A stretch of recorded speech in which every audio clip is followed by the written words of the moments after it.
Okay. Is that better? I was like, you guys can't even hear what I'm saying. So I was just going on and on and on about how my boys are my boys are so busy, and I think that this Tuesday night move might be permanent. So um moving from Thursday night to Tuesday night, they just seem to have a lot of stuff going on. We have soccer, thing 2 is learning soccer, and they don't have enough coaches. So now I'm an assistant coach learning soccer for 5, 6, and 7-year olds. It's interesting. I can definitely run drills.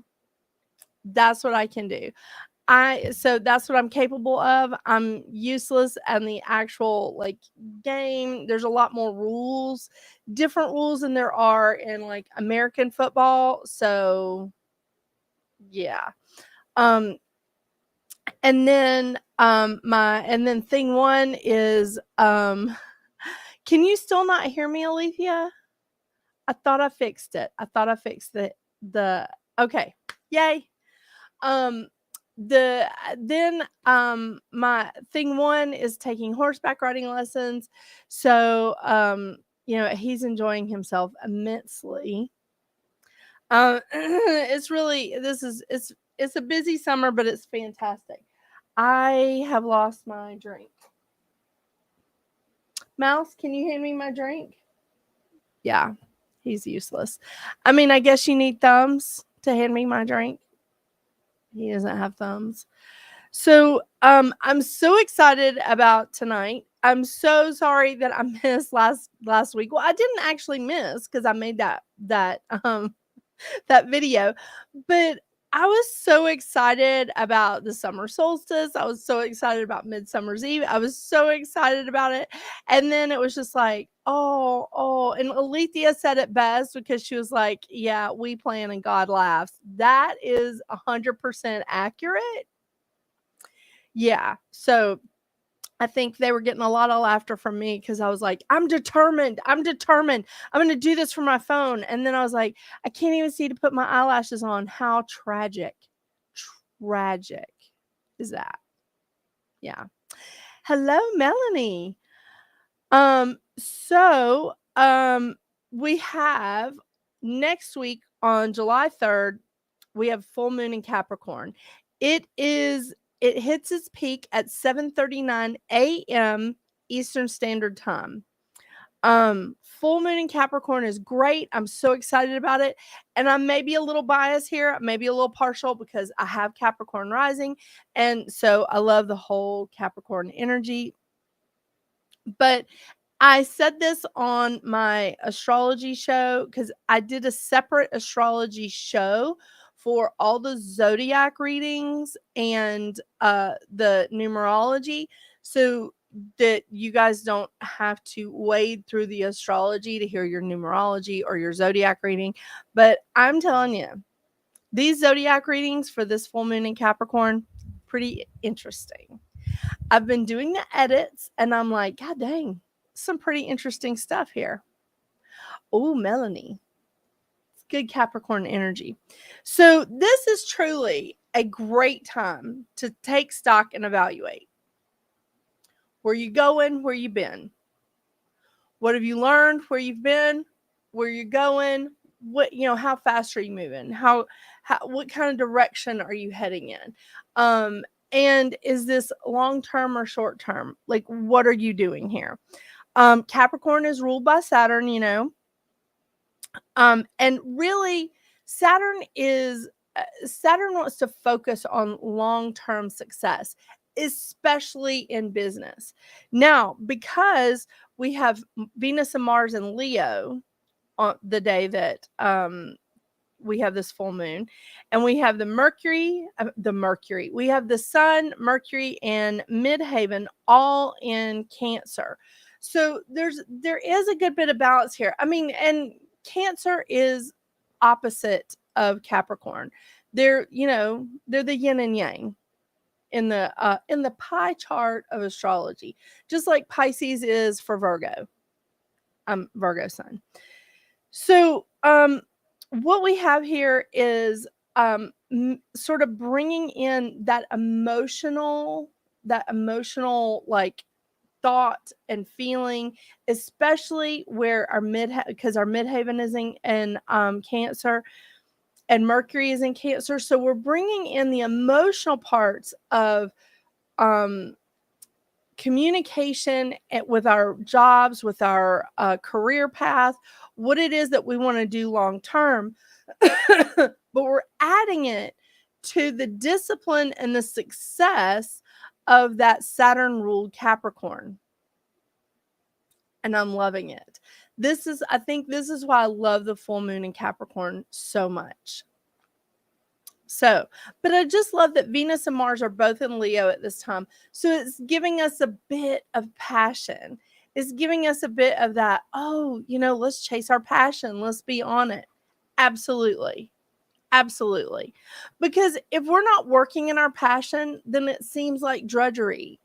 So I think choosing to enjoy what we do is a big part of this. Like if we enjoy what we do and we're just like, okay, you know what, I'm going to be good at this, but I'm going to enjoy it. Hey Kelsey, this is really going to be, I feel like this is going to be a great sort of wake up call.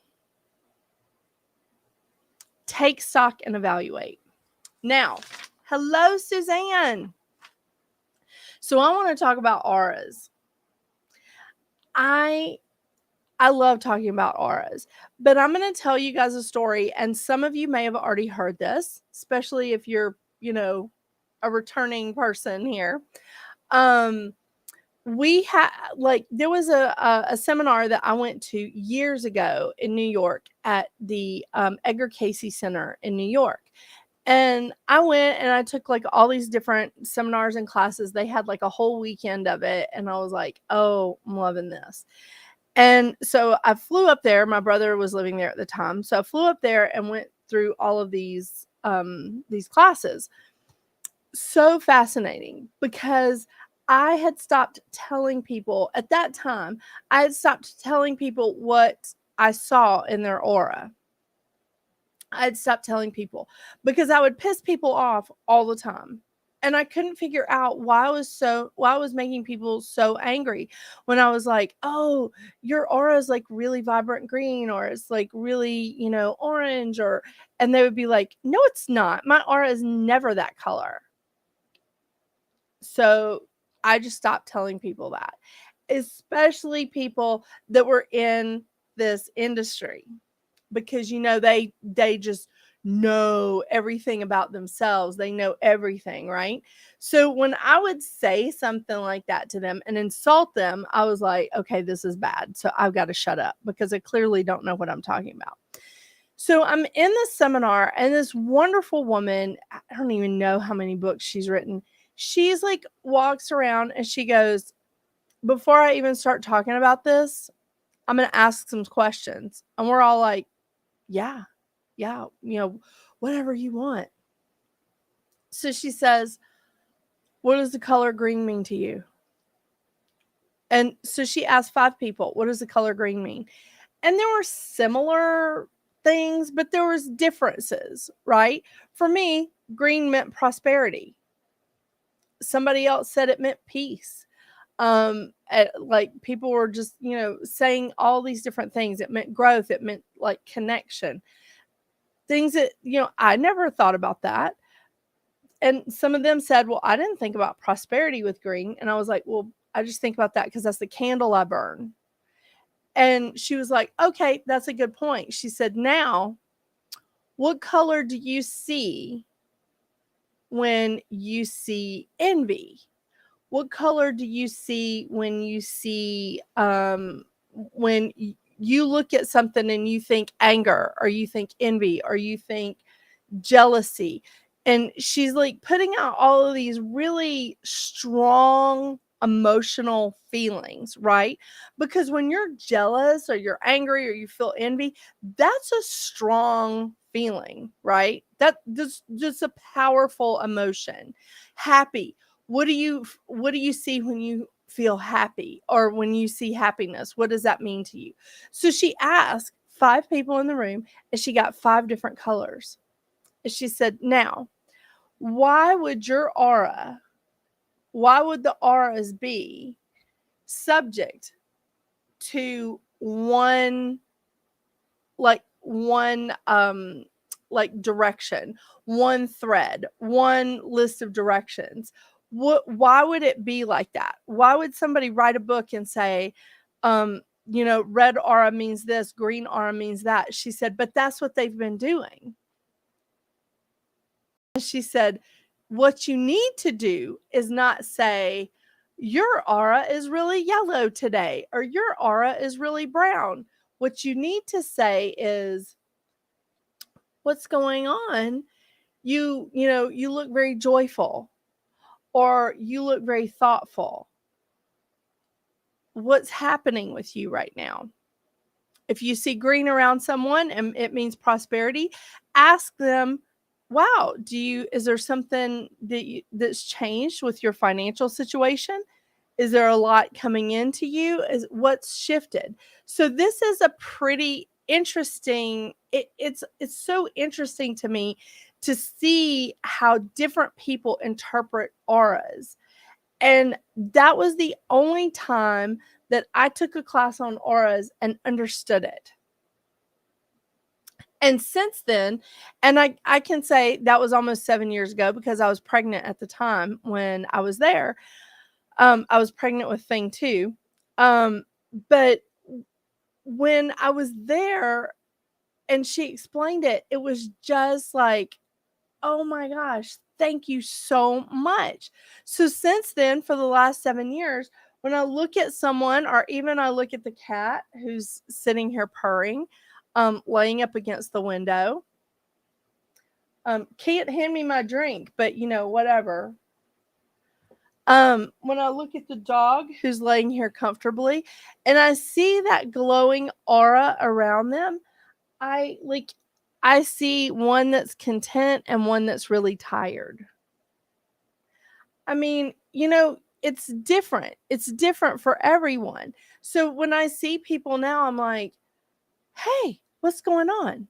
What's got your back up? Or what's bothering you? Do you want to talk about that?" And I let them explain to me what's going on with them. I let them tell me their story instead of me saying, "You look really jealous. Your aura's all, mm, you know, no, that's not how we want to do this." You see, we want to just like look at those colors and what does it mean to us, and then report that back, especially if you're in a place of doing this for somebody that you're reading for, a client situation.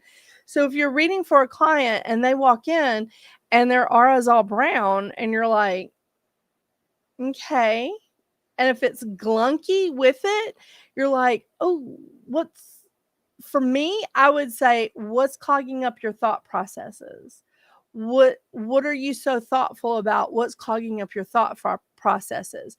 Now, I've worked with other people that brown means manifesting to them. And so they're like, what's clogging up? What are you trying to manifest that's getting clogged up? What are you doing with that? And I was like, okay, okay. So what I want you guys to do is to like look at those colors and see what those colors mean to you. Okay, Kelsey, that is a great question. And by the way, Melanie, that is so sweet. Blessings to you as well. Um, and Kelsey, this is a great question. It's not, you probably are born with it. I may have been born with it, but I forgot it. Just like a lot of stuff that we, gets drummed out of us in elementary school. But I'm going to tell you guys how I learned how to read auras. Okay. I don't know if this is going to work on the camera, but I'm going to try. So what I do for me is I try to get like my clients. Now it's a little bit easier for me, but I try to get my clients to like either stand in front of like something totally white, or I try to get them to stand in something that is a very like neutral color. And then what you want to do is like having someone stand like just in front of some blank canvas. Black is good. I prefer neutral colors because they reflect better, but that's just me. But having something standing in front of a solid like neutral or just black background and just stare at them. Stare, stare, stare. And it's going to be kind of like those images that we used to get, those magic eye things. You're just going to stare at it and then close your eyes. And what color do you see around that person? Practice in the mirror. I really, really practice in the mirror. And I've done this like a million times. I love it. It's so much fun for me. Like doing this in a classroom, oh my gosh, it's so much fun. But this is like this is so like looking with your, with your eyes and staring, and then closing your physical eyes and you're seeing it with your third eye. And you're sort of like just going, okay, what's that reflection? What am I seeing? That's why you don't want, like, if they're wearing a bright color clothes, like sometimes I'll throw a towel over them. I did used to have this cape that I would throw over people in a classroom situation. I know. And people were like, okay, this feels weird. I'm putting a cape on people backwards, like a big bib. But you don't want the color of their shirt to influence what's like going on around them. So that's to me, that's a really cool thing. I think it's really, it's kind of awesome. But start with you in the mirror and staring like at yourself in the mirror and just like stare at yourself. Don't critique yourself. Don't fall into that path because I do that. Stare, stare, stare, and then close your eyes and see what colors come up. It's hard for me right now because I have 3 photography lights around me. So that's like, I'm really just getting the glow of the lights really heavy.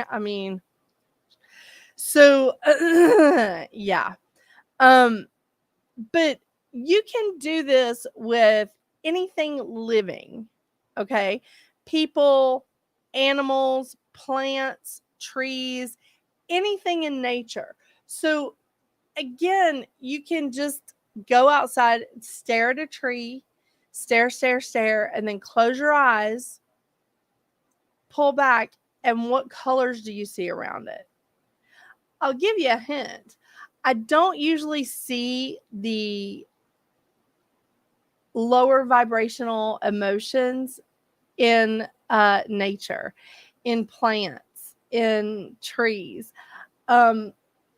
I do, however, sometimes see it in like little animals, squirrels, birds.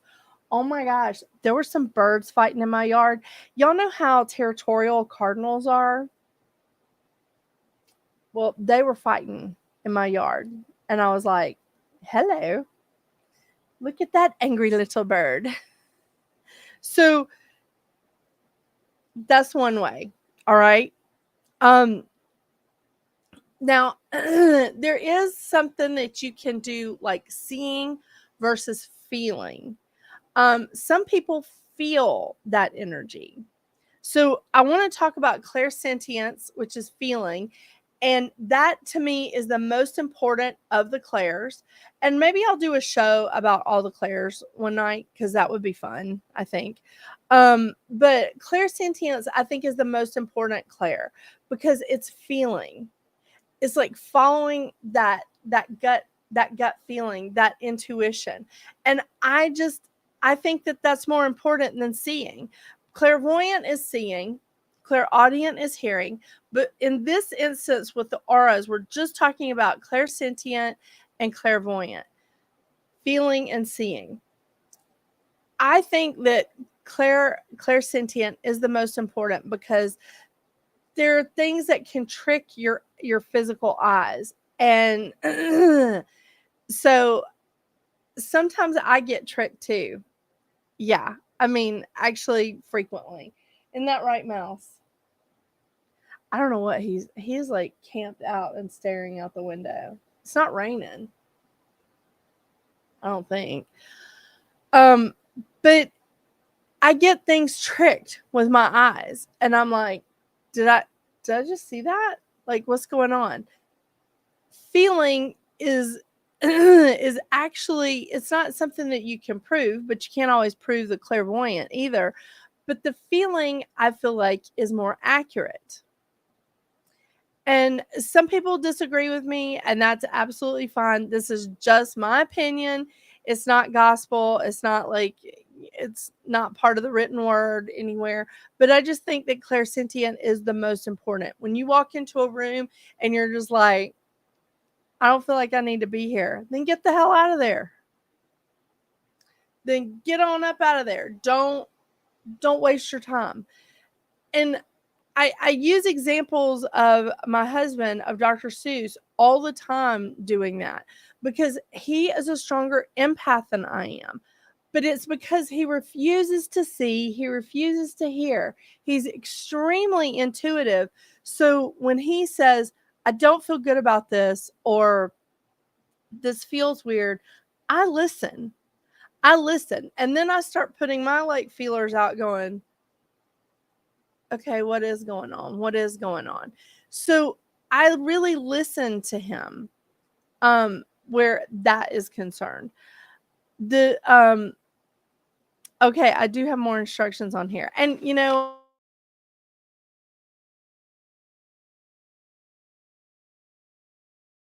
says along with my, you know, additions to the notes.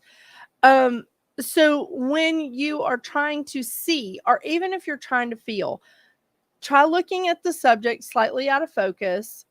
So just stare at it until your eyes go out of focus. And then I close my eyes and I try to see like what the colors are. Now, I did have a student who taught me a different way. This is why I love teaching classes, because I always learn something from my students. She would close her eyes and then she would pop them right back open, and she could see the aura very, very clearly around someone. I like that. I like it. It's a different approach. It's a different way to go. And I really loved her perspective. So it's a different way to look at that. Like, stare at the object. Oh, don't mess up your contact. Okay, so stare at the object. Get your eyes out of focus when you're staring. And close your eyes, open them back up, and see what colors you see around.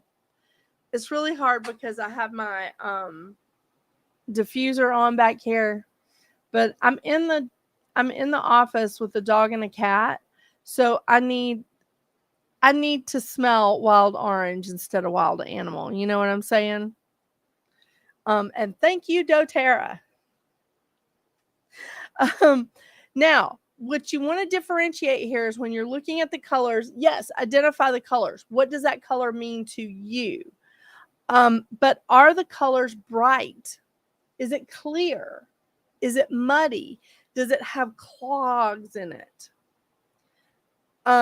So what does that mean to you? If it's not clear, what's polluting it? And to me, that's also how I differentiate between healthy and not healthy. That green color, you know what I mean?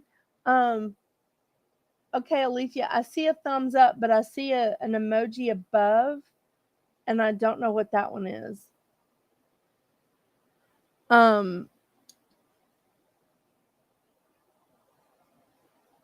Is it an arrow? So what you want to do is look at the colors. Are they clear? Are they muddy? And this is how I differentiate with green. If the green is really muddy, if it's really, really like gross looking, I don't really know how to describe this.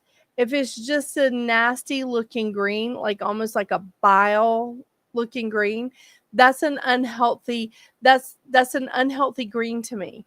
And so then I start pulling back and I'm like, is this a physical health problem or is this an emotional health problem? So that's what I do, because you see, green to me means prosperity. So what are they bringing into themselves that's killing their prosperity? What's killing their growth?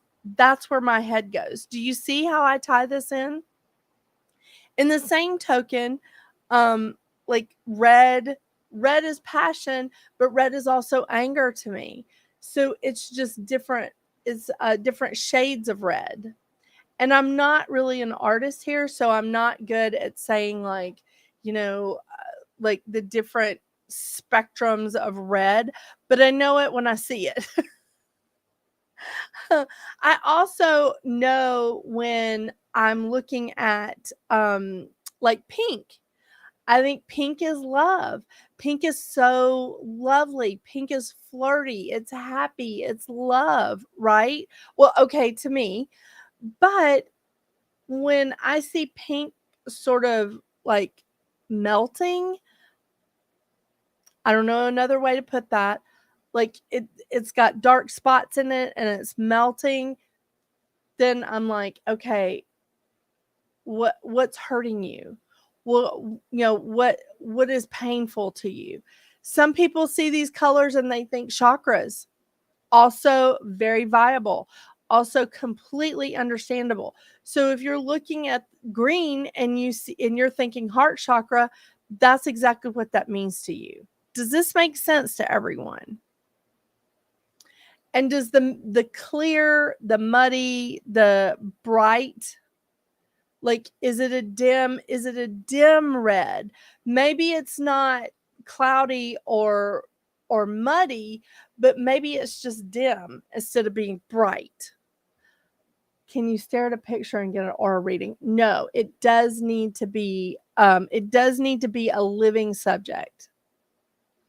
I've even tried to look at pictures of people to get an aura, but I've had my aura photographed like many, many times. But in fact, I think I can, let me see if I can reach it. I know. I didn't want to show you guys my shirt. It's not me, it's you. I can't even tell you why.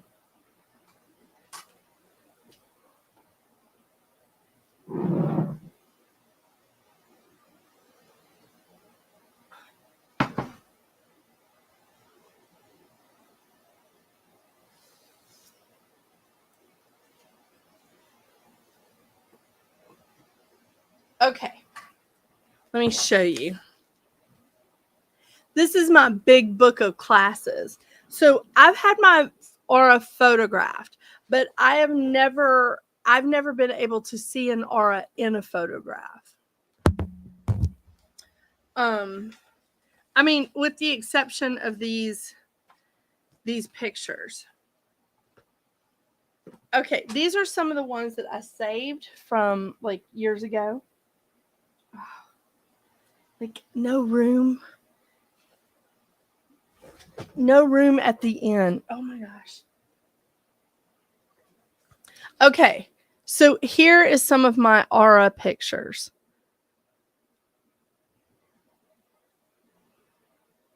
These are a little bit old.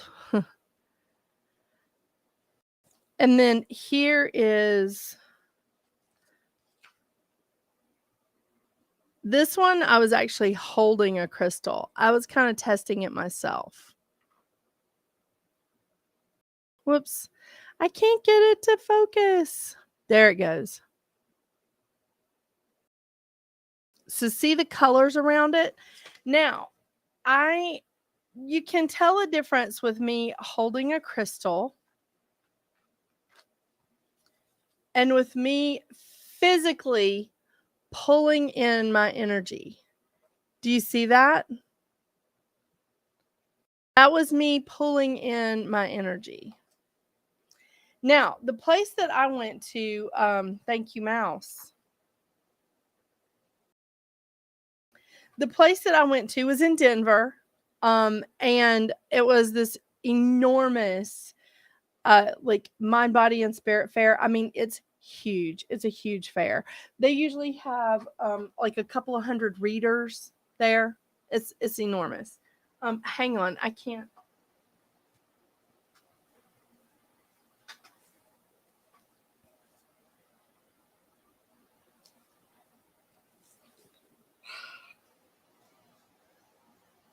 I'm doing real good. Now, that's better. So, but it's an enormous, enormous metaphysical fair. I mean, it's so incredible. But this is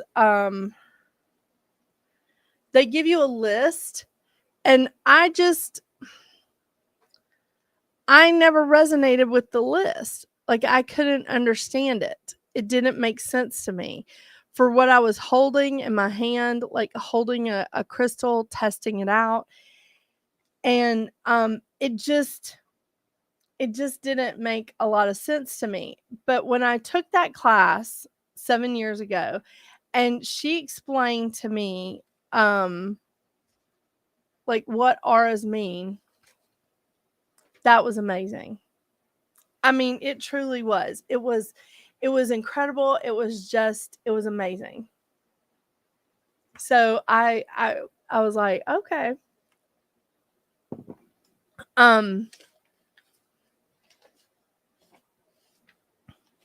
Okay, so now the bigger the vibration, the bigger the energy, the bigger the aura. You see how big this is? You see how that it's enormous around me, as compared to this, where I was pulling my energy in, right? You see the difference? So the bigger the vibration, or the bigger the energy, the bigger the aura, good and bad. So if somebody's truly pissed off, just rightly just angry, and they pull that, like, let their aura out and push it out, they're pushing off their anger on everyone. If they're bringing it in and keeping that anger tight, they may be angry with themselves. Or, maybe they're angry with everyone. Or maybe they're happy with everyone. Or maybe they're just holding a crystal. I think I have it written down somewhere. I want to think I was holding like I think I was holding kyanite here, a blue kyanite, because I was trying to see like what it would do. So definitely the bigger is that energy is being pushed out. It's very strong. It's radiating. If it's being brought in, if it's tight, like being brought in, maybe it's something that they're trying to keep to themselves, or it's something that they're turning inward. What is anger turned inward? Depression. So think about that. So what do colors mean to you? And they can connect to the chakras, but it doesn't have to be chakra colors. Okay. There's a ton of different variations of colors out there. And I want you to be like, when you're looking at auras, or when you're looking at the colors, like Mouse's colors have already changed. Just since he was laying in the window, he was really like content, he was satisfied. And now his colors have changed, and he's sort of amped up a little bit. He's been chasing birds, and he's brought me a few gifts. He's quite the little hunter. But he also likes to fight with Badger, and Badger's outside right now. So, you know. Um, so what can change your auras? Obviously, I was saying crystals, right? Crystals have an effect on our auras. Music has an effect on our auras. Food, our surroundings, our vibration, all of those things have an effect on us. Just like what we're thinking about, like any of the emotions obviously are going to have an effect on our auras. But holding a crystal in your hand can change it. It can change like the direction that you're going in. And you know what else I've learned is my diffuser back here, my essential oil diffuser, it can change your aura. Smelling those essential oils can change things. And I know some of you who are really into essential oils, like Alethea here that's watching from YouTube. I know that you really can feel a difference when you're using those essential oils, when you're smelling them, when you're inhaling them, when you put them on your body, when you put them in a candle or diffuser, or like some of them that you can ingest, when you take them, put them in your mouth, put them under your tongue, whatever you're doing, it changes your aura. Medication changes our aura because it has an effect on the physical body. Anger has an effect on the physical body. And if it's affecting you physically, guess what? It's affecting your vibration. It's affecting your energy. So I want you to think about that. When you're having a physical reaction to something, how do you think that's affecting your emotional being, your spiritual side, your vibrational energy? What are you pushing out? What are you bringing in? There's a lot of stuff that can affect your auras. But I think that's what, like, the other night when our power kept going out, well, it's been a week now. Actually, no, the power went out again on Sunday. So it hasn't been a week. But when the power went out on Sunday and I was looking at the trees, and I think Veronica is the one that said she does this, where she talks to the trees during big storms and is like, dig deep with your roots, stay strong, be flexible, but stay strong, stay standing, because she don't want trees to fall on her house. I get that.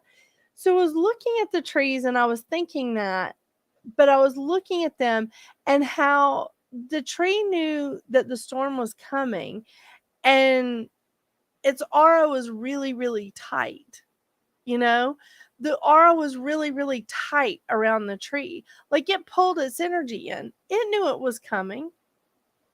So it's fascinating to me to watch that and to see that and to see how much I am still learning. And I love that. I love that. I mean, because really, I've only been studying this stuff for now it's been 22 years. Let's see. Well, I bought my first deck of cards in 1994, but I mean, I really, really started a major, major journey in the early 2000s. So I feel like I'm still a novice. And I think that it's important that you continue your studies throughout your lifetime. I mean, because I hope I'm never done studying this. I hope I'm never done learning about any of my abilities, like spiritual gifts or whatever. I hope I'm never done learning about auras and chakras and readings and talking to spirit guides. I hope I'm never done with it. I mean, because it's an amazing subject. It's a deep well, is what it is. Hey, Courtney, don't worry about being late. I keep forgetting to send out the email blast that Alethea suggested that I do several weeks ago. And I was like, oh my gosh, that's such a good idea because I have this website and I can send out email blasts. And I was like, I need to send out an email blast and tell everybody that Metaphysical Practices has changed its time. And yeah, I keep forgetting. but the bigger the vibration, the bigger the energy, the bigger the aura. Look at the colors. Do they seem muddy? Do they seem clear? Do they seem clogged up? What does it look like to you? Does it seem erratic? You can see that in an aura, staticky. Like when we used to have antennas on our roof. Okay, some of you may not be that old. And you used to have to tune in the antenna and you would get static. Yeah. Does it have static in it? Feel or see the auras.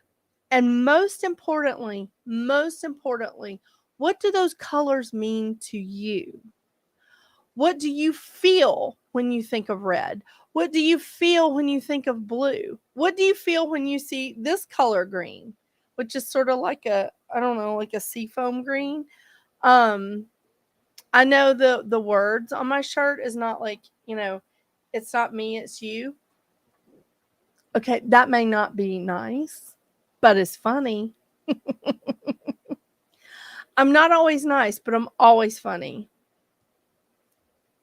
Yeah, me and a friend of mine been saying that for a long time. So, what do these colors mean to you?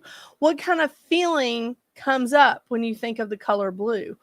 A bold blue, a light blue. What kind of feeling comes into you? And then when you're around people and you start feeling that feeling, take a look at them and see if you see the glow of that color around them. Or maybe you're just feeling it. This is important. Listening to that clairsentience part of you is so, so important. I truly think it's the most important of the clairs. But feel the energy. And when you get into a room and you feel red, are you just be like, okay, is this a passionate red? Is this an angry red? Let me figure this out before I run from here. I know. I can just see Veronica walking into a room and being like, this is weird. I got to go. I'm going to get up out of here. And just like hightailing it out without dissecting it. I have to dissect it. She's a Sagittarius. She's not going to dissect it. She's going to make a decision right then and there and get out. Courtney probably would too. She's also a fire sign. Alethea is an air sign. She might think about this for a bit. I like that. So, what changes your auras? One more time. Music, food, emotions, vibrations, surroundings, events, crystals. I mean, anything and everything. If you take Tylenol, it could change something going on in your physical body, which could still radiate out and change the color of your aura. Essential oils is another one. Being in nature always changes my aura. If you choose to imbibe in special things, that can change your aura. I'm not going to say because I'm really trying to get my new channel monetized, and I am streaming to my new channel on YouTube monetized. And I'm saying new, but it's almost a year old, y'all. I think we need to celebrate. Readings at the Round Table will be a year old 1st of September. Can you believe that? It's amazing. Okay, so try looking at people, plants, trees, animals, nature, anything that is living. Try looking at it, staring at it, slightly out of focus, and you can close your eyes and see the aura that way, or you can pop them back open and be like, okay, what color do I see? Because I did like the way she did that in class. And I'm always fascinated to see how people interpret it, what they do. I think it's kind of cool. And I do try to stay out of I try to stay out of everybody's business, you know?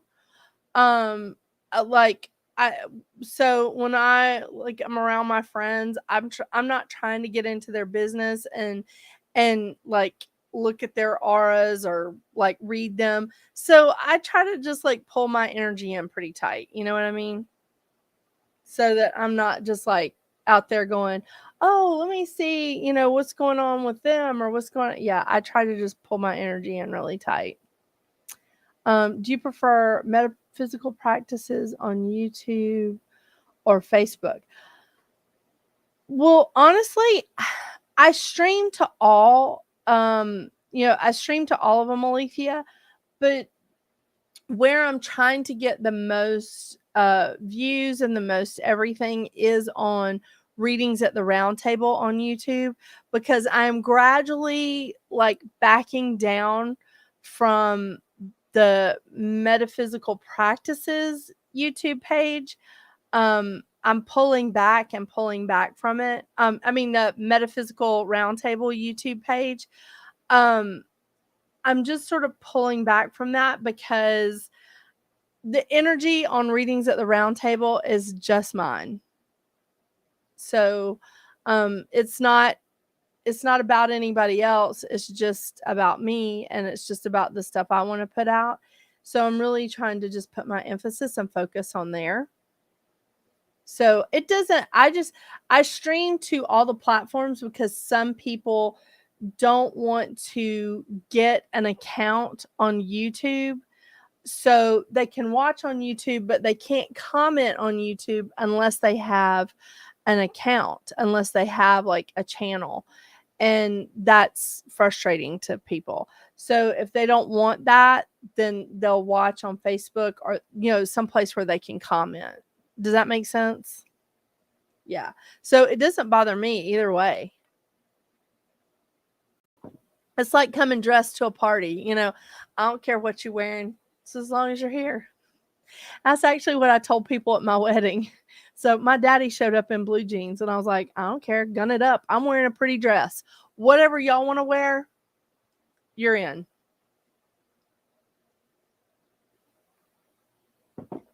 So how do you guys feel about auras?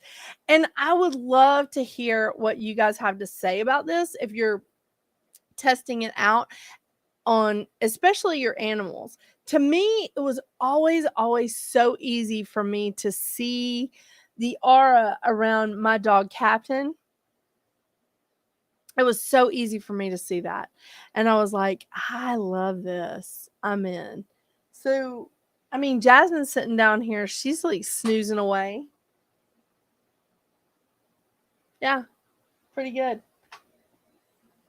I know, pretty good aura there. And it really does help you when you're doing Reiki. If you know what you need to clean up, or if you're doing Reiki on someone and they do have like their aura is clogged up with stuff, you can talk to them and sort of like help them open up that channel, open up that flow of energy to help things sort of like move and generate so that it's not clogged up and stopped up. I want to try and see what Ethan's aura is. Do it while he's sleeping. Do it while he's sleeping, because Courtney, let me tell you something. His aura will change like so quickly because he'll be interested in different things. So he'll pick up a toy and that'll change his aura. He'll watch something on TV and that'll change his aura because they're experiencing all these new and exciting things. You take something away from him, oh, that's going to change him.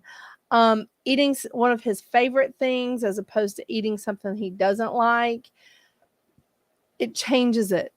I love watching it. It's like watching just colors like flit across, because with children, especially that young, where they're just like into everything. They're wanting to try everything. And you can just see it like just change and change. So cool. Do it while he's sleeping. Or while he's eating. That's an easier way to nail it down. Okay, do you guys have any questions here? I think I covered everything. But sometimes people have questions and they don't want to ask it on here, and that's fine. You can email me at metaphysicalroundtable@gmail.com, and I promise I'll get back to you. I've been doing pretty good. Pretty caught up. I think I only got like 3 days behind this week. Yeah. I had Reiki yesterday and my solar plexus was fogged. Okay.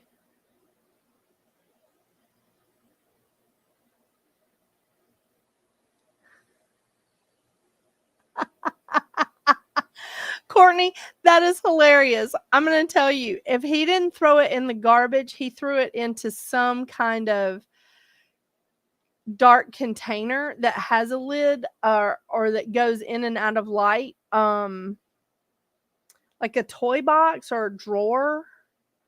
It could be the garbage. It could, but it also could be like a toy box or drawer, something that goes like in and out of light, and there's other stuff in there. Does that make sense? That's what I hear. Does anybody else pick up on that? Courtney wants to know. Courtney's on Facebook. She wants to know if her son threw her Apple Watch in the garbage. I love doing stuff like this. It's hilarious to me.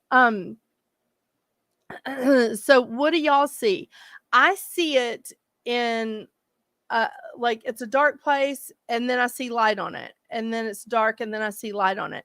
So I don't know if that's a garbage area that goes in and out of light, like you're opening a cabinet or pulling the drawer out or something. Or if it's a toy box that has a lid and you're opening and closing it, or if it's a drawer. But it I would say it's like it's dark and then it's light kind of thing. But it is in a I definitely feel like it has a lid. Any of you guys out there, what do y'all feel? A dark place, where do you keep your remotes? Ooh, oh. Courtney, I don't know if you can see Veronica. A dark place, where do you keep your remotes? And Courtney, by the way, the solar plexus chakra is my favorite chakra, because the solar plexus, I know y'all have heard me talk about this. The solar plexus is your intuition, it's your personal power, it's your inner strength. That's like an important chakra.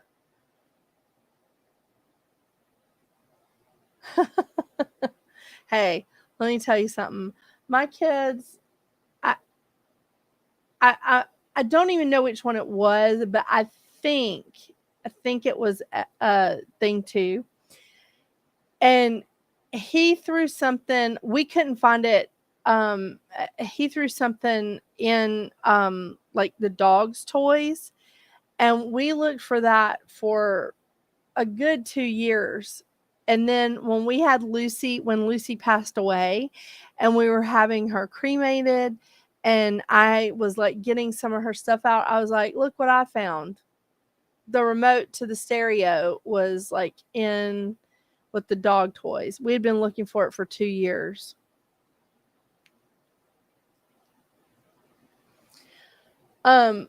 Courtney, get you some things that are orange or bright yellow.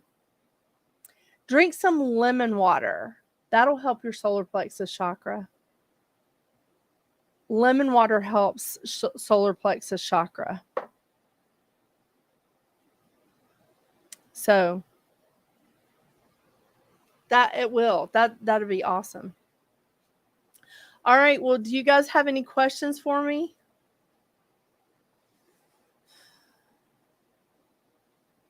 I need to take my hair down. I put it up too tight. It's like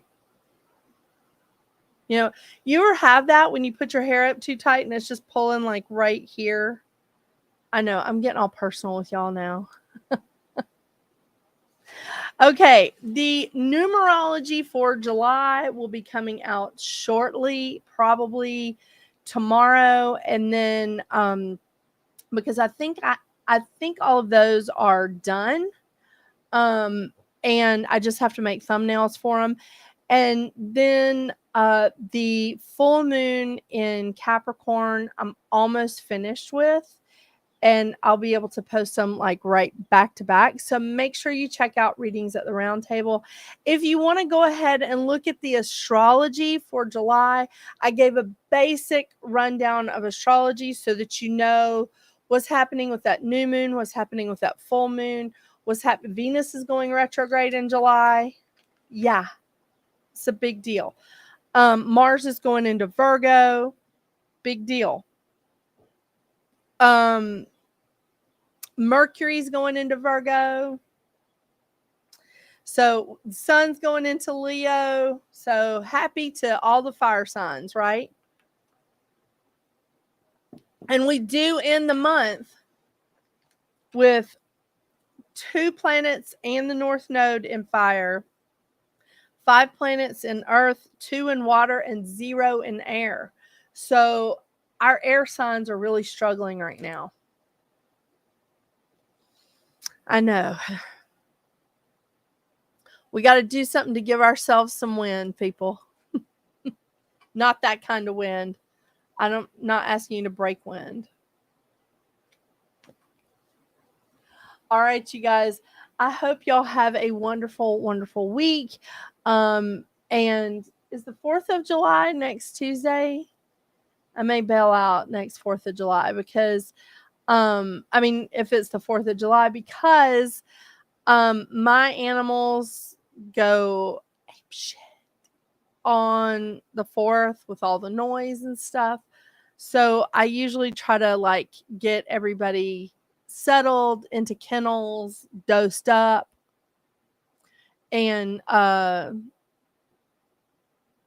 try to get everybody, in a good space because it can get crazy around here. And I've added cats since last year, so this should be fun. Yeah. All right.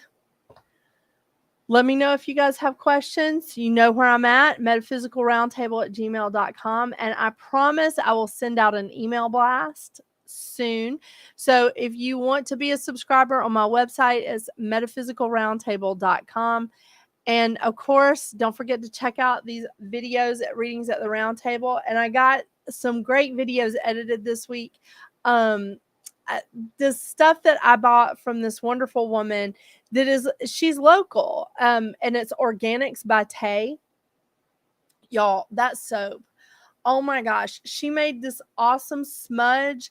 The soap is just phenomenal, and she had all kinds of sprays and stuff in her booth, and I'm hoping that I see her at that fair again this year. So but you can order from her online or on Instagram.